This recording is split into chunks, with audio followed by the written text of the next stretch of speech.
Makin ada masalah Anda hadapi, harusnya makin dekat dengan Allah. Itu solusi terbaik. Makin banyak berzikir, berdoa, bertaubat. Itu yang dilakukan oleh Yunus alaihissalam.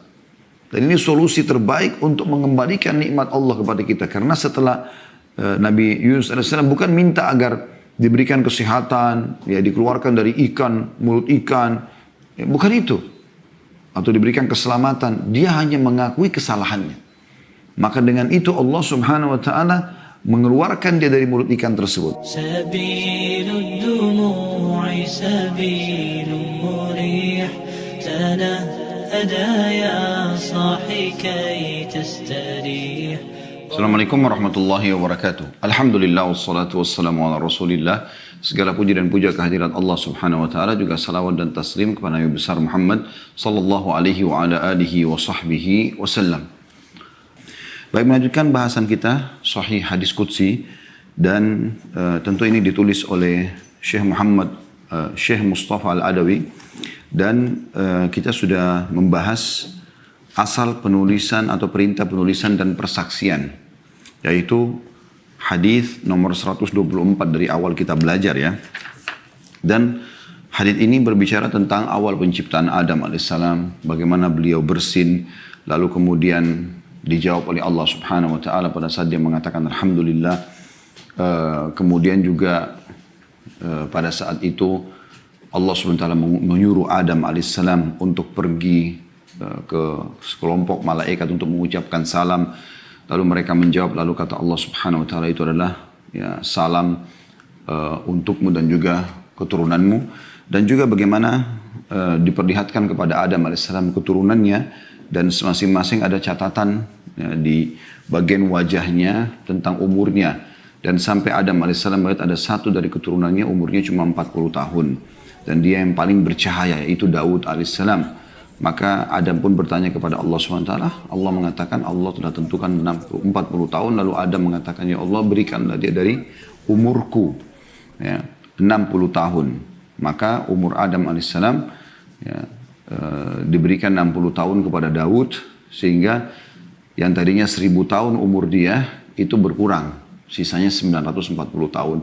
Nah, terakhir penutupannya adalah pada saat malaikat maut datang di umur 940 tahun Adam AS untuk mencabut ruhnya, maka dia pun berbicara dengan malaikat maut, kalau saya diberikan 1000 tahun, maka malaikat maut mengingatkan, engkau telah menghadiahkan 60 tahun umurmu untuk anakmu Daud. Maka pada saat itu sempat terjadi Daud dalam riwayat ini dikatakan fajahadat dzurriyyatuhu. Maka pada saat itu dia coba mendebati malaikat maut, maka keturunannya pun akhirnya banyak yang berdebat. Wa nasiya fanasiyat dzurriyyatuhu. Kemudian Adam pun melupakan apa yang sudah dia berikan 60 tahun itu kepada Daud alaihi wassalatu wassalam, maka keturunannya pun jadi ada yang lupa ya.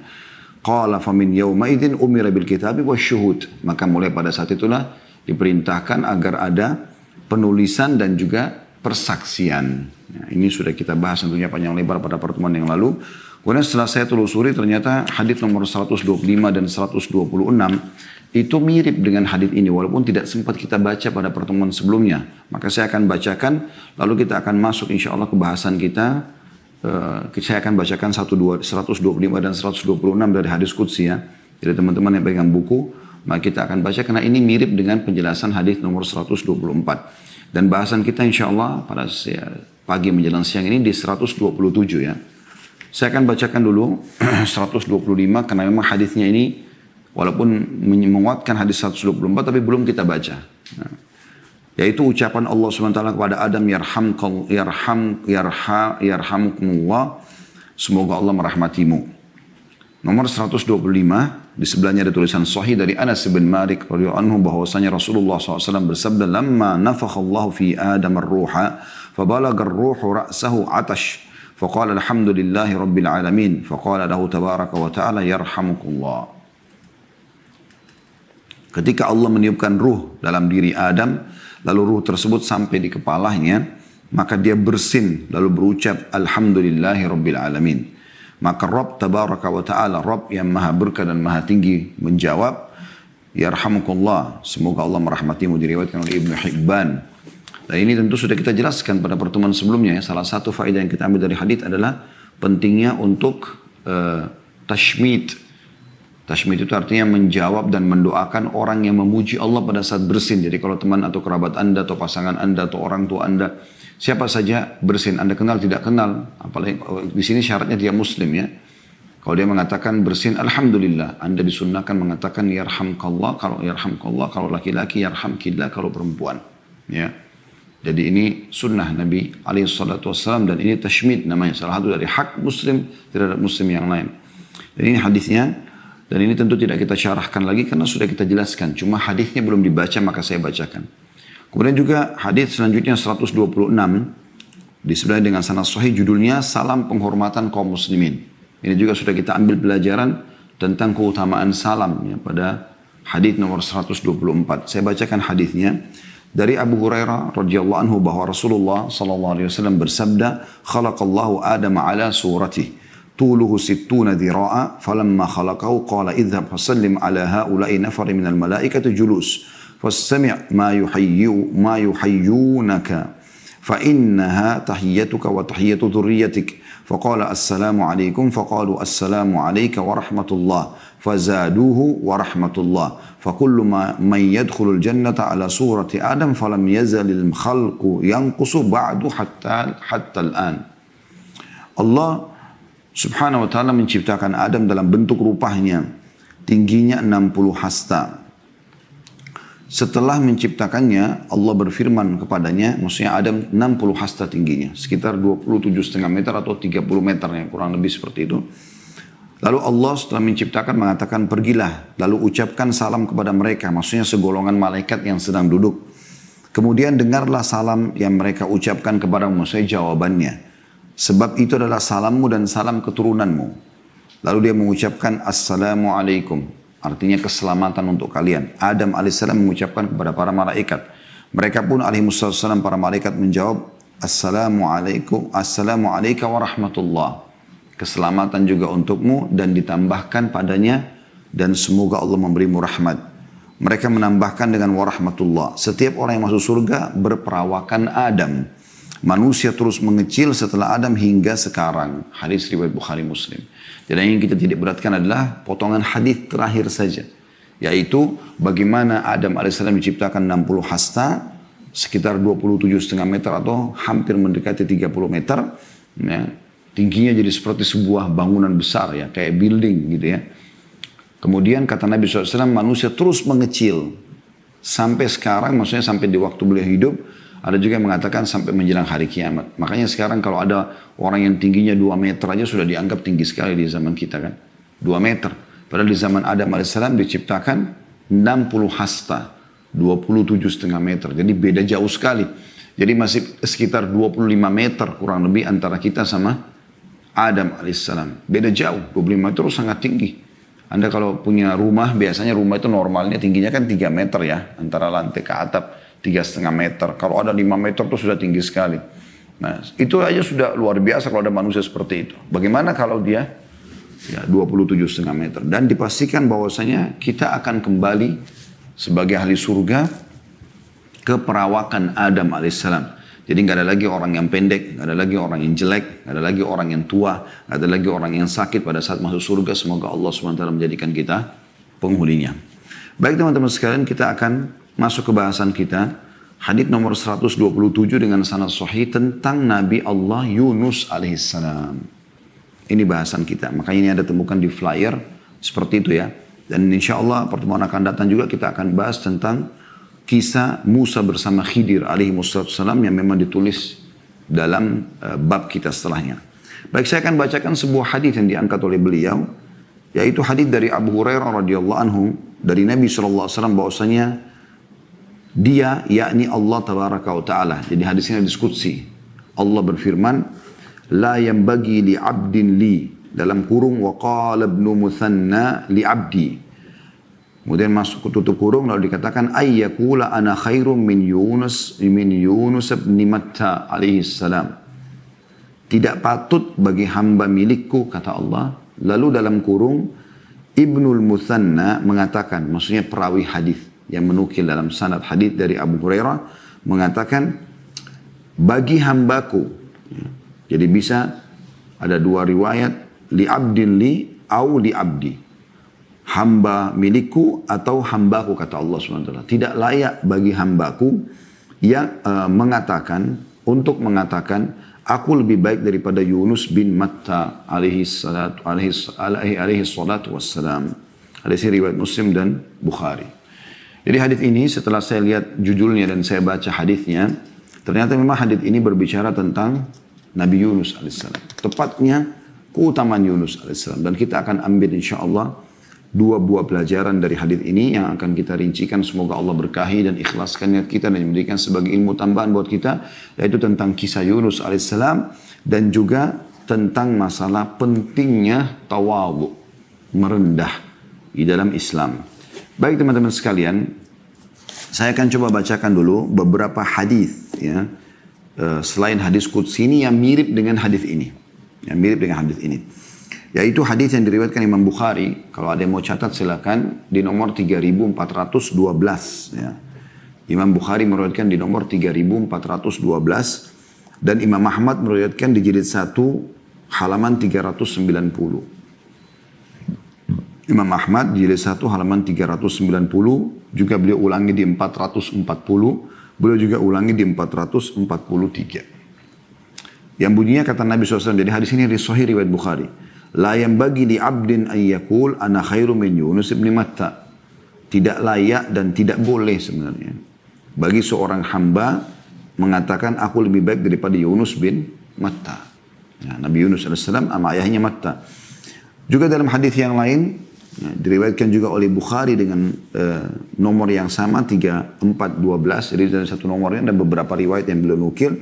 Namun ini juga diriwayatkan oleh Imam Muslim di nomor 2377. Dan Imam Ahmad mengulangi hadis ini di banyak sekali ya, di halaman-halaman musnad beliau, di jilid 1 halaman 242, 245, 292, 342, 348 dan juga Abu Daud sebutkan di nomor 4669. Intinya diriwayatkan oleh Bukhari, Muslim dan Imam Ahmad juga Abu Daud. Sabda Nabi SAW, ma yanbaghi li 'abdin an yaqula inni khairum min Yunus bin Matta. Tidak layak bagi seorang hamba mengatakan aku lebih baik daripada Yunus bin Matta. Jadi ini lafaz-lafaz riwayat ya. Abu Hurairah menukil, ini kebetulan saya ambil dari sahih kisah Nabi, kisah Al-Anbiya. Dan ini diambil dari kitab Sahih Bukhari tentang perkataan permasalahan ini ya. Abu Hurairah meriwayatkan bahwa seorang muslim menampar seorang Yahudi dan yang mengatakan Yahudi ini tidak demi zat yang telah memilih Musa atas semua manusia. Maka karena kejadian itu Nabi SAW menyebutkan hadis di atas. Tidak layak bagi seorang hamba mengatakan bahwasanya aku lebih baik daripada Yunus bin Matta. Dan ini pernyataan yang luar biasa ya. Bagaimana harusnya seseorang memahami masalah ini. Nanti kan kita jelaskan di sini.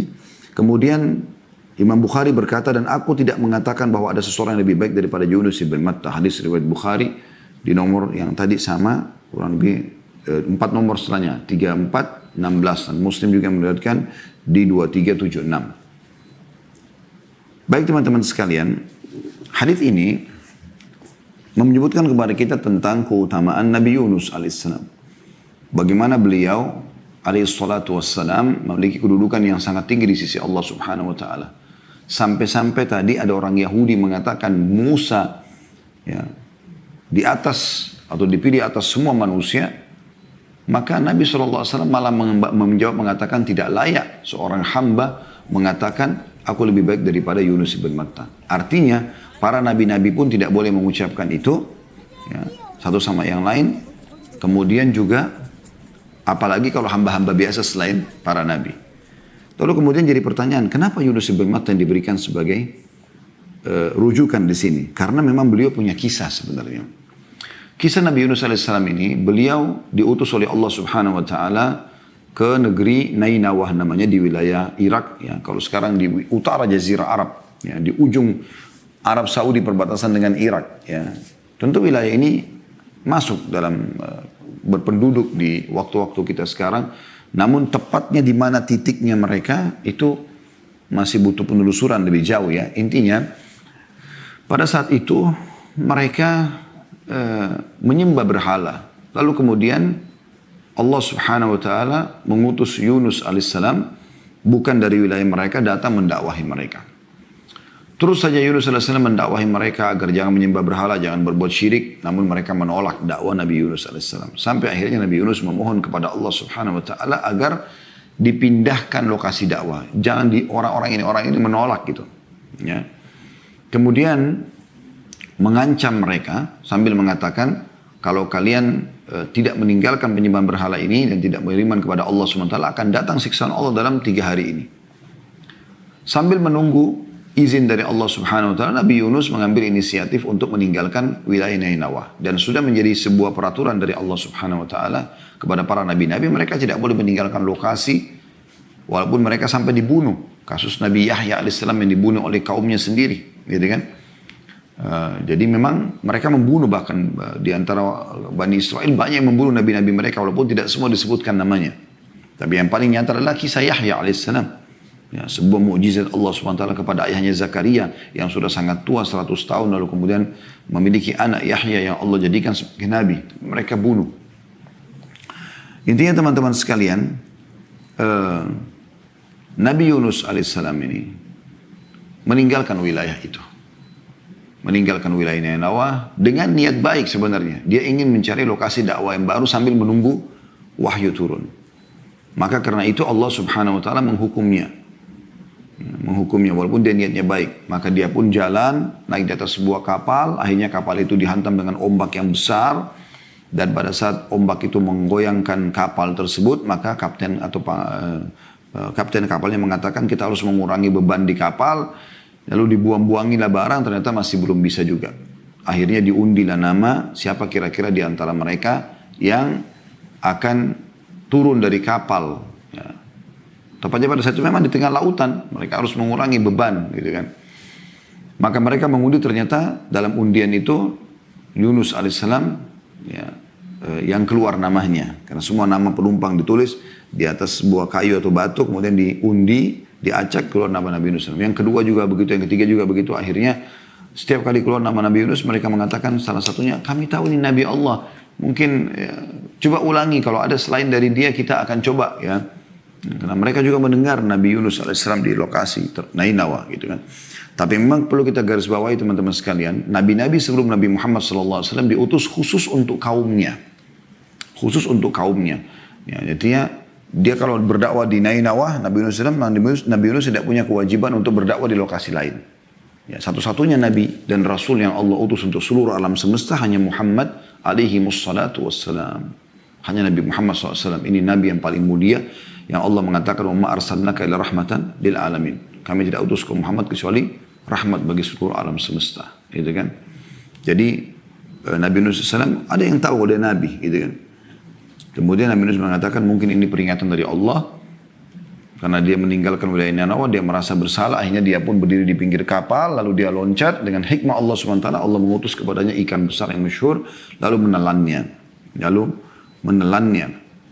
Nah, pada saat ditelan oleh ikan tersebut, ya, dengan hikmah Allah Subhanahu Wa Taala dia tetap terjaga dalam perut itu. Dan dia memperbanyak tasbih. Ada beberapa riwayat tapi lemah riwayat ini.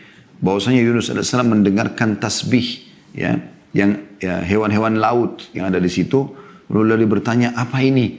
Lalu kemudian disampaikan kepadanya oleh Allah Subhanahu Wa Taala melalui para malaikat, kalau itu adalah tasbihnya makhluk yang ada di laut. Maka dia pun bertasbih, gitu kan? Dia pun bertasbih sampai akhirnya Allah Subhanahu Wa Taala keluarkan dia.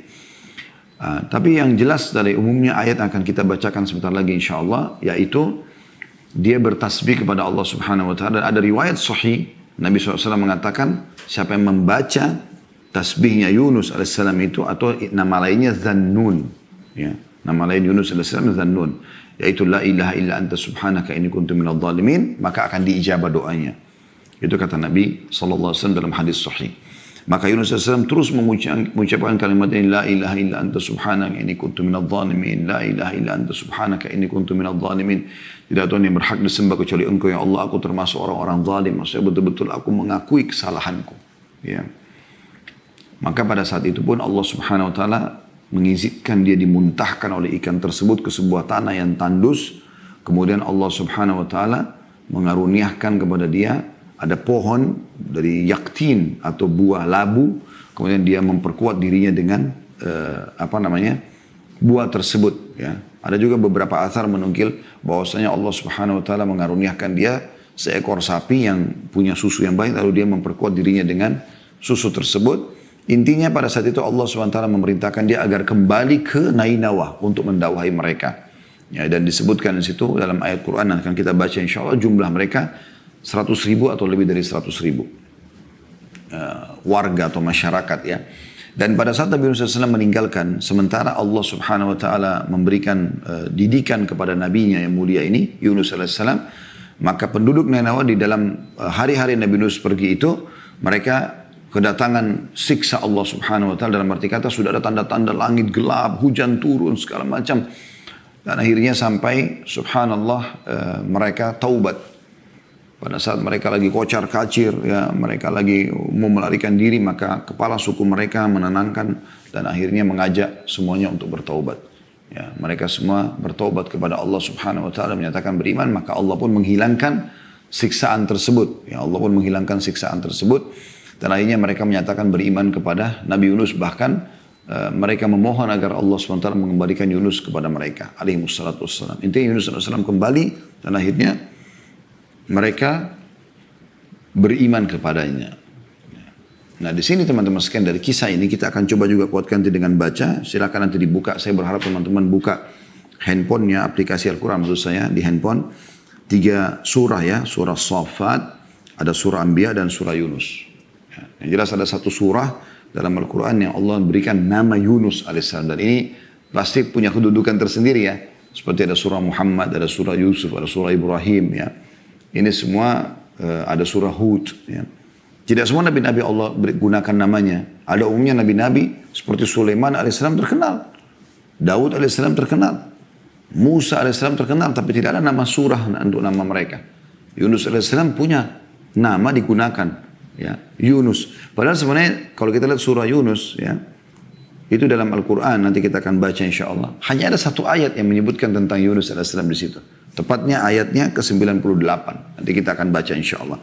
Namun saya ajak teman-teman untuk membuka surah Shaffat dulu. Surah nomor 37 ayat 139 sampai 148. Saya ulangi lagi surah Shaffat surah nomor 37 ayat 139 sampai 148. Baik, saya juga akan buka di aplikasi di handphone insya Allah. Sekali lagi ya, surah nomor 37 As-Shaffat. Ya. Ayatnya itu 139 kita akan baca insya Allah sampai 138. Saya akan bacakan insya Allah. A'udhu billahi minasyaitonir rajim. 139-nya surah Shaffat. Wa inna Yunusa laminal mursalin. Sesungguhnya Yunus benar-benar salah satu seorang rasul. Ya, salah satu seorang rasul. Jadi dipastikan memang dia adalah utusan Allah Subhanahu wa taala. Dan tentu nanti akan kita sebutkan teman-teman sekalian, untuk menjadi utusan Allah ini punya kelebihan. Allah SWT pilih mereka khusus. Bukan semuanya orang gitu. Yang paling suci hatinya, ya, yang paling sempurna fisiknya, yang paling sempurna jalur nasabnya. Bahkan mereka terkenal tidak pernah berbohong dalam hidup mereka. Orang yang paling bersih. Ayat 140-nya Allah mengatakan, إِذْ أَبَقَ إِلَى الْفُلْكِ الْمَشْهُونَ. Ingatlah. Makna ingat dalam Al-Quran, maksudnya pelajarilah ya. Ketika ia lari ke kapal yang penuh muatan. Sudah saya kisahkan tadi ya. Kenapa dia lari ke kapal tersebut meninggalkan Nainawa. Kemudian 141-nya pada saat ombak menghantam kapal. Fasahama fakana minal mudhadhin. Kemudian ia ikut berundi lalu dia termasuk orang-orang yang kalah dalam undian. Maksudnya undian di sini bukan undian judi ya. Tapi berundi dalam arti kata siapa di antara mereka yang dilempar dari kapal. Maka ditaruhlah nama-nama orang ditulis di atas sebuah wadah kayu atau batu. Kemudian diacak. Dari semua orang-orang yang di atas kapal, maka keluarlah namanya Yunus alaihissalatu wassalam. 142-nya, faltakamahul hutu wa huwa mulim, maka ia ditelan oleh ikan besar dalam keadaan tercelah. Ya. Artinya pada saat itu dia menyadari dia harus yang loncat, maka dia pun loncat, belum sampai ke air sudah ditelan oleh ikan yang loncat langsung menelannya. Seperti itulah. Dan tercela artinya betul-betul dia sangat lemah, tidak bisa melawan. Apa yang dia bisa lakukan di dalam ikan tersebut. Dan umumnya orang kalau sudah masuk dalam ikan seperti ini, bisa remuk tulang-tulangnya, bisa hancur semua. Bisa dikena gigi taringnya yang tajam, gitu kan. 143-nya, falaula annahu kana minal musabbihin. Maka kalau sekiranya dia tidak termasuk orang-orang yang banyak mengingat Allah. Dan ini teman-teman pelajaran penting. Makin ada masalah Anda hadapi, harusnya makin dekat dengan Allah. Itu solusi terbaik. Makin banyak berzikir, berdoa, bertaubat. Itu yang dilakukan oleh Yunus AS. Dan ini solusi terbaik untuk mengembalikan nikmat Allah kepada kita. Karena setelah Nabi Yunus AS bukan minta agar diberikan kesehatan, ya dikeluarkan dari ikan, mulut ikan. Ya, bukan itu. Atau diberikan keselamatan. Dia hanya mengakui kesalahannya.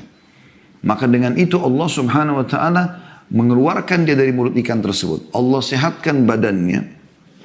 Berikan dia tumbuh-tumbuhan. Tadi yang saya katakan labu. Kemudian juga ada sapi yang memiliki susu yang dia pernah dia minum. Lalu kemudian dia kembali sementara kaumnya sudah beriman kepadanya. Kan gitu. 144-nya Allah mengatakan la labitha fi batnihi ila yaumi yub'atsun. Maka niscaya dia akan tetap tinggal di perut ikan itu sampai hari berbangkit.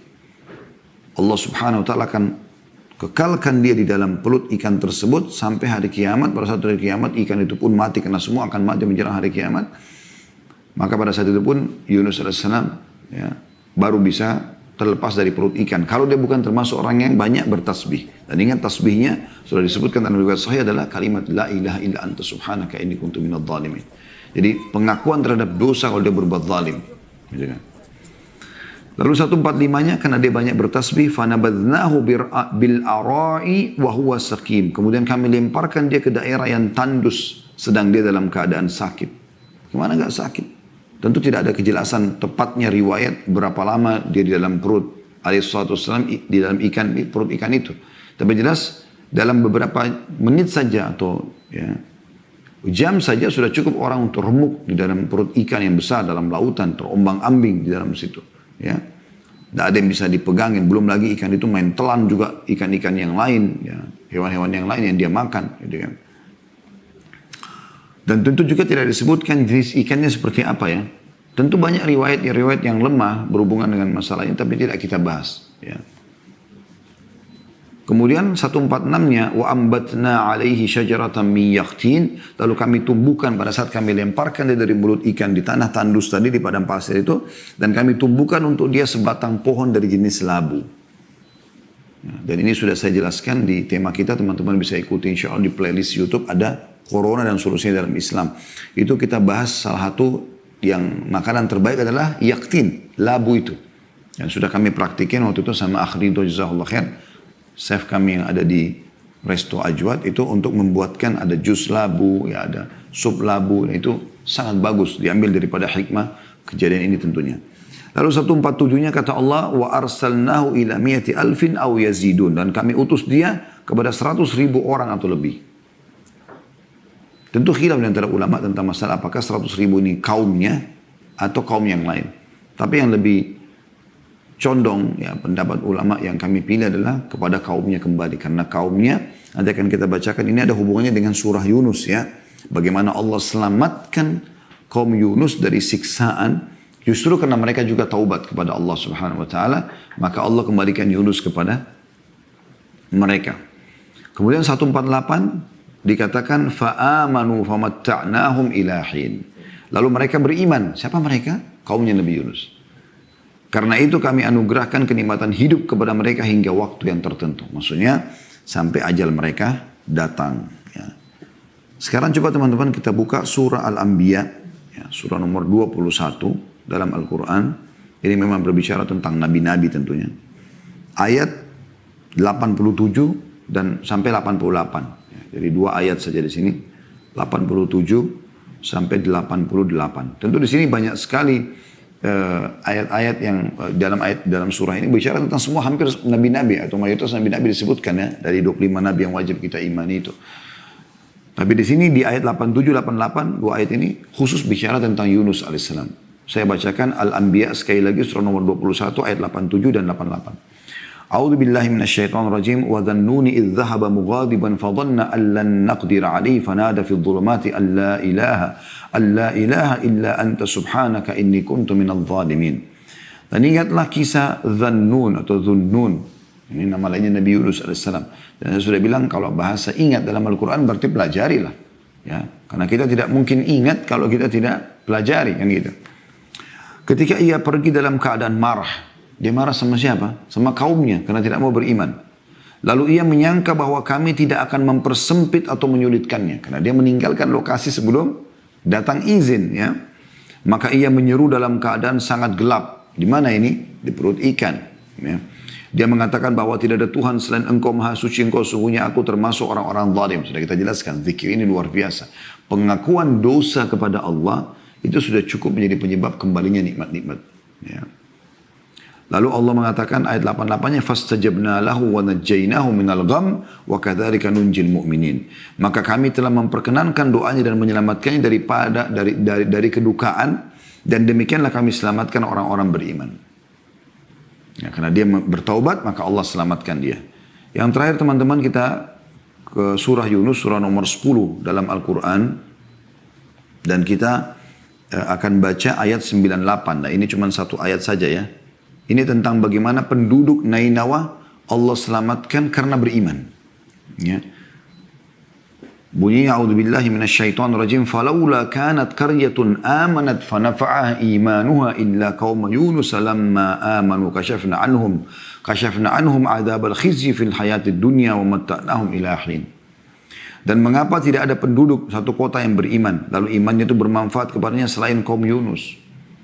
Jadi umumnya orang-orang yang kafir seperti kaum Lut ya, kaumnya Nabi Ibrahim, ya, Namrud, kemudian kaum Nabi Musa, Fir'aun, ya. Banyak kaum-kaum yang subhanallah Allah ceritakan kaumnya Nabi Shu'aib, di Madian, kaum Nabi Saleh, ya, di Madain Saleh. Mereka kufur kepada Allah SWT. Tapi mereka tetap bertahan dengan kufurannya sampai hanya azabnya Allah itu menimpa mereka. Nah kaum Nabi Yunus berbeda. Pada saat mereka sudah melihat tanda-tanda itu, mereka segera kembali kepada Allah Subhanahu Wa Taala pada saat itu. Maka akhirnya Allah mengatakan, tidak ada keimanan satu kota bermanfaat kecuali kaumnya Nabi Yunus. Ini satu-satunya berarti kaum yang Allah selamatkan yang tadinya akan datang azab kepada mereka. Kenapa? Karena mereka beriman, ya. Mereka taubat pada saat itu. Tak kala mereka kaum Yunus beriman, mereka langsung sujud minta kepada Allah Subhanahu Wa Taala agar diberikan kesempatan beriman. Maka kami hilangkan dari mereka azab yang menghinakan dalam kehidupan dunia. Dan kami beri kesenangan kepada mereka sampai waktu tertentu. Dan subhanallah ayat ini teman-teman yang menjadi saksi bahasan kenapa dinamakan surah Yunus. Karena nama Yunus alaihissalam disebutkan di sini.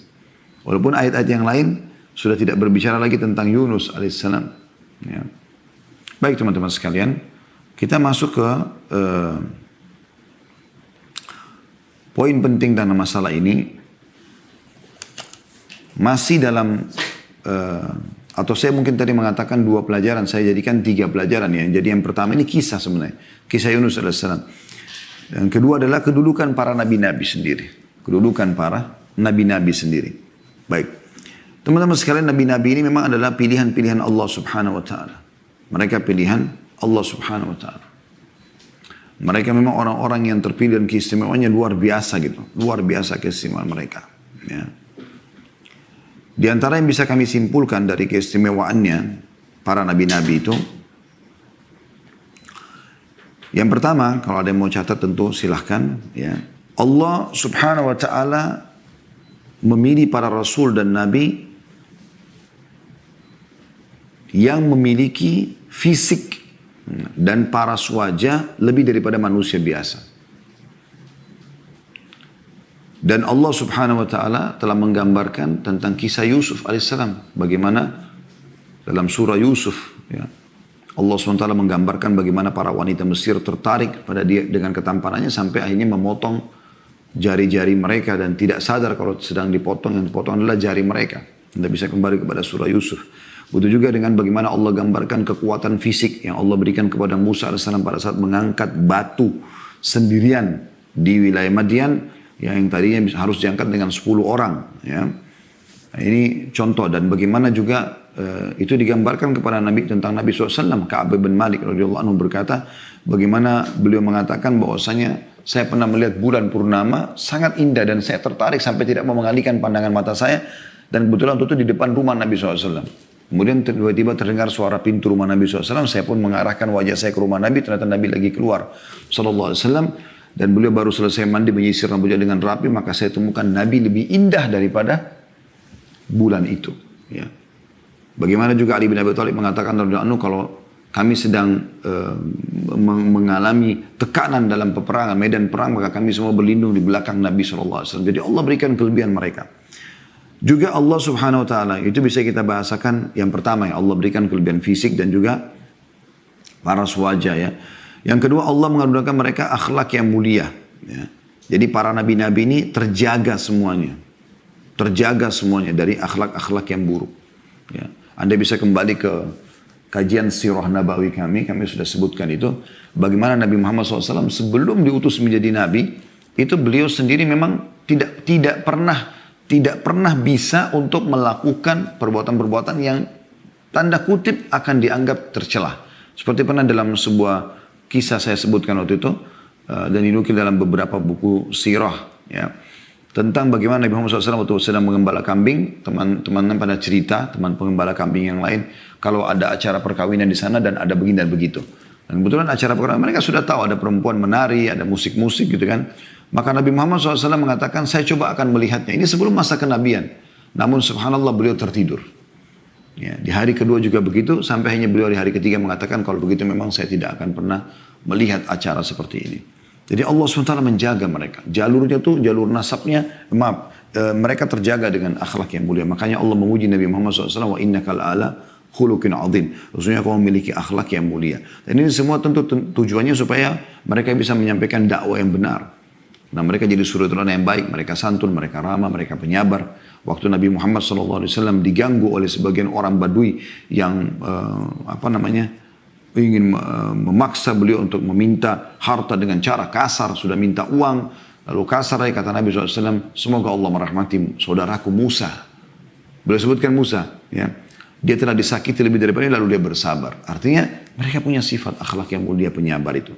Yang ketiga teman-teman sekalian, mereka memiliki jalur nasab yang mulia dan terpandang. Ya, terpandang. Ini kedudukan tersendiri lagi. Ya, jadi tidak ada mereka itu dari anak zina, tidak jelas statusnya, semua pasti jalurnya bagus.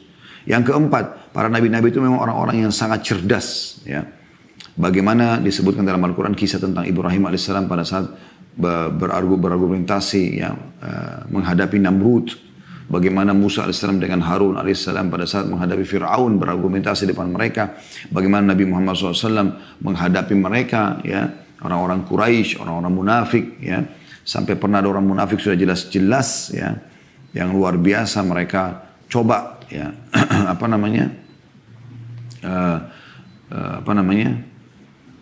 coba untuk menjelek-jelekkan Nabi SAW dan para sahabat. Ada Umar bin Khattab, ada Khalid bin Walid pernah menghunuskan pedang sambil mengatakan, ya Rasulullah izinkan saya menebas lehernya orang munafik ini. Maka kata Nabi SAW, jangan, nanti apa yang akan dikatakan orang Muhammad membunuh teman-temannya. Jadi beliau punya retorika yang luar biasa dalam menghadapi orang-orang seperti ini. Yang kelima teman-teman sekalian, para nabi-nabi diberikan wahyu dan tidak diberikan kepada manusia biasa. Nah, ini keutamaan tersendiri ya. Yang keenam, mereka terjaga dari semua dosa-dosa. Ya. Kemudian yang ketujuh, pada saat tertidur, hati mereka tetap terjaga. Berbeda dengan manusia biasa, kalau tidur maka mereka sudah melupakan yang lain. Ya. Makanya Nabi SAW mengatakan tidak ada seorang Nabi pun yang mau meninggal kecuali Allah tawarkan kepada dia. Apakah dia ingin dipanjangkan umurnya, termasuk beliau SAW. Ya. Pada saat beliau mau wafat, dinukil dalam beberapa riwayat yang sahih, kalau beliau ditawarkan untuk dipanjangkan umur sampai menjelang hari kiamat sambil memimpin dunia, atau beliau memilih untuk kembali kepada Allah Subhanahu wa taala, maka beliau mengucapkan bari rafiqul a'la sambil menuju ke langit. Maksudnya dia lebih memilih untuk kembali kepada Tuhannya sallallahu alaihi wa ala alihi wasallam. Yang kedelapan, pada saat nyawa mereka mau dicabut, maka Allah berikan pilihan. Ini keutamaan tersendiri tentunya ya. Sudah saya ceritakan tadi. Yang kesembilan, jasad mereka tidak dimakan oleh tanah, tidak hancur. Kemudian yang kesepuluh, mereka mewariskan ya, ilmu. Dan mereka tidak mewariskan harta. Makanya Nabi SAW mengatakan, al-ulama warathul anbiya. Sesungguhnya para ulama pewarisnya para nabi. Al-anbiya la yuwarithu dinar wala dirham. Dan para nabi-nabi tidak pernah mewariskan dirham dan dinar. Wa innama warathul ilm. Tapi mereka mewariskan ilmu. Wa man akhadha bihadzin wafir. Siapa yang berhasil mengambil ilmu dari para nabi itu, maka dia telah mendapatkan banyak sekali keberuntungan dalam hidup. Kemudian juga kelebihan yang lain yang saya lupa tadi, mungkin 10 atau 11 ya, dimakamkan di tempat mereka wafat. Ya, makanya Nabi SAW mengatakan, ya, tidak ada setiap nabi-nabi yang meninggal maka akan diwafatkan di tempat mereka meninggal. Makanya Nabi SAW dikubur di kamar Aisyah karena meninggal di situ. Alaihi salatu wassalam. Kemudian juga yang ke-12 ya mungkin ini. Para nabi-nabi dan rasul khusus dari kalangan laki-laki, tidak ada perempuan. Semua laki-laki. Kemudian yang ke-13 adalah mereka adalah orang-orang yang merdeka dan bukan budak. Jadi tidak ada mantan budak segala macam. Kalau ulama ada. Atha bin Abi Rabah ya, itu dari mantan budak. Bahkan para sahabat Nabi ada.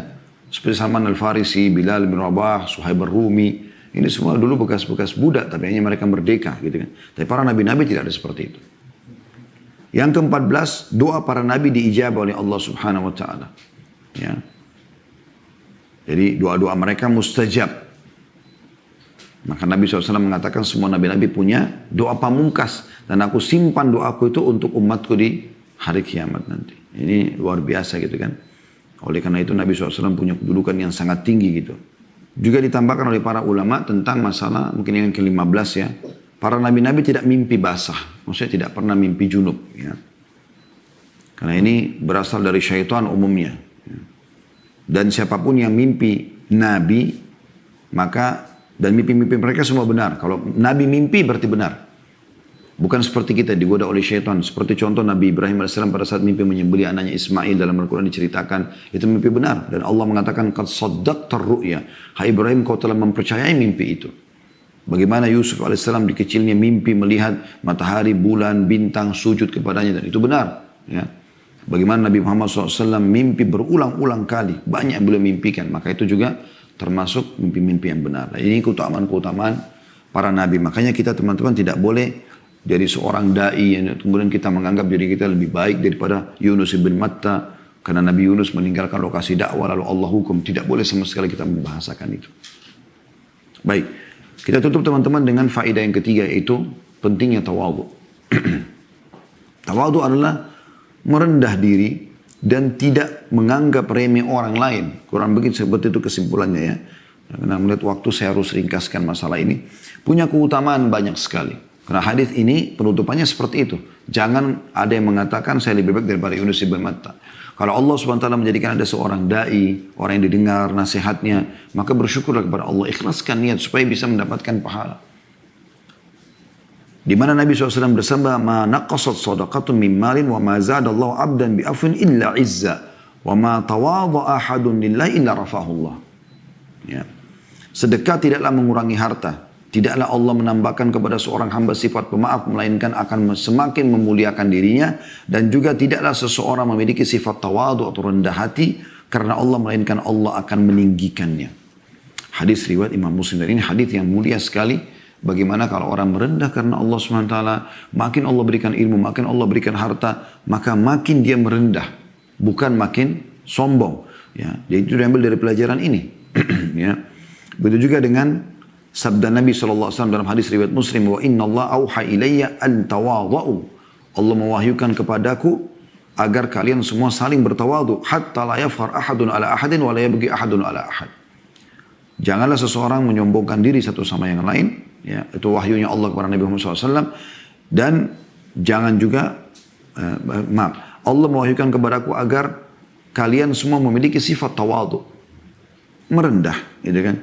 Dan jangan sampai berbangga diri atau menyombongkan diri terhadap orang lain dan melampaui batas terhadap orang, agar jangan sampai melampaui batas orang. Jadi banyaknya orang melampaui batas, mengambil hak orang lain justru karena masalah tidak tawadhu, ya, tidak tawadhu. Dan ini cukup banyak contoh dari Nabi SAW bagaimana beliau sangat bertawadhu, sangat bertawadhu. Baik teman-teman sekalian, mohon maaf ini karena sudah masuk waktu ya duhur, ada pertanyaan-pertanyaan masuk, saya belum bisa membaca pertanyaan ini. Yang saya harapkan adalah teman-teman bisa mengambil pelajaran dari sini. Tentu kita tidak mungkin menunda sholat kita karena kita juga akan mengejar awal waktu.